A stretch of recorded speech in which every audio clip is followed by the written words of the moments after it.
Box का अंदर है, लेकिन हमें जो जानकारी मिला है इस बार एक परिवर्तन का हवा असम में चला है, क्योंकि मुख्यमंत्री और बीजेपी ने 10 साल पहले जो वादा किया था ये वादा का मुताबिक कोई काम नहीं हुआ।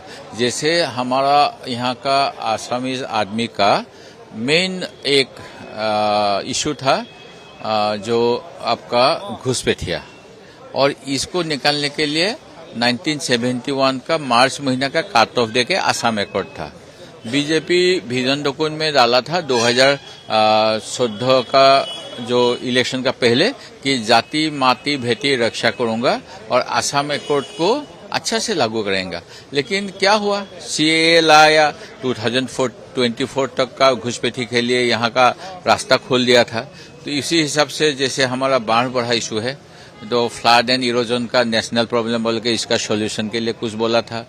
अनएम्प्लॉयमेंट बड़ा इशू था, उसके लिए भी बोला गया था कि हर साल में 5 लाख नौकरी देगा। अभी सीएम साहब तो एक साल में ही 2 लाख नौकरी के लिए बोला था, वो सब तो हुआ नहीं। और दूसरा बात हुआ आपका जो टी गार्डन का वेजेस के लिए बोला था 351 करेंगे, खुद बोल के गया था, 10 साल लग गया। और उसी हिसाब से 6 जनगोष्ठी का जनजातिकरण, ये सब कुछ भी नहीं हुआ। इसीलिए ये अभी चेंज के लिए होगा, उसको टाइम दिया गया। आसाम का आदमी ऐसा मतलब बहुत दिमाग से सोचता है और अच्छा से काम, वोट का समय कोई प्रलोभन में नहीं जाता है। उनको मालूम है गवर्नमेंट स्कीम क्या है क्या नहीं होता है। इसीलिए जो भी बेनिफिशियरी से होगा, ये कांग्रेस ने भी कोशिश किया था बेनिफिशियरी को लेकर जीतने के लिए, लेकिन हुआ नहीं। सो मूल इश्यूज से डाइवर्ट करने के लिए हिंदू मुस्लिम बनाया था, ये इशू नहीं चलेगा। बॉक्स का अंदर है, लेकिन हमें जो जानकारी मिला है इस बार एक परिवर्तन का हवा असम में चला है, क्योंकि मुख्यमंत्री और बीजेपी ने 10 साल पहले जो वादा किया था ये वादा का मुताबिक कोई काम नहीं हुआ। जैसे हमारा यहाँ का आसामीज आदमी का मेन एक इशू था जो आपका घुसपैठिया, और इसको निकालने के लिए 1971 का मार्च महीना का काट ऑफ डे के आसाम एकॉर्ड था।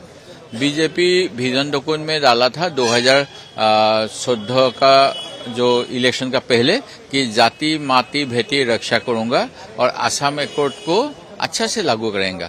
लेकिन क्या हुआ, सीएए लाया, 2024 तक का घुसपैठी के लिए यहाँ का रास्ता खोल दिया था। तो इसी हिसाब से जैसे हमारा बाढ़ बढ़ा इशू है तो फ्लड एंड इरोजन का नेशनल प्रॉब्लम बोल के इसका सॉल्यूशन के लिए कुछ बोला था। अनएम्प्लॉयमेंट बड़ा इशू था, उसके लिए भी बोला गया था कि हर साल में 5 लाख नौकरी देगा। अभी सीएम साहब तो एक साल में ही 2 लाख नौकरी के लिए बोला था, वो सब तो हुआ नहीं। और दूसरा बात हुआ आपका जो टी गार्डन का वेजेस के लिए बोला था 351 करेंगे, खुद बोल के गया था, 10 साल लग गया।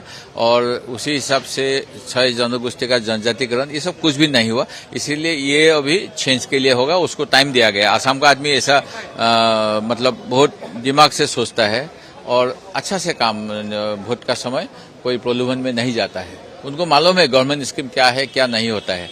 इसीलिए जो भी बेनिफिशियरी से होगा, ये कांग्रेस ने भी कोशिश किया था बेनिफिशियरी को लेकर जीतने के लिए, लेकिन हुआ नहीं। सो मूल इश्यूज से डाइवर्ट करने के लिए हिंदू मुस्लिम बनाया था, ये इशू नहीं चलेगा।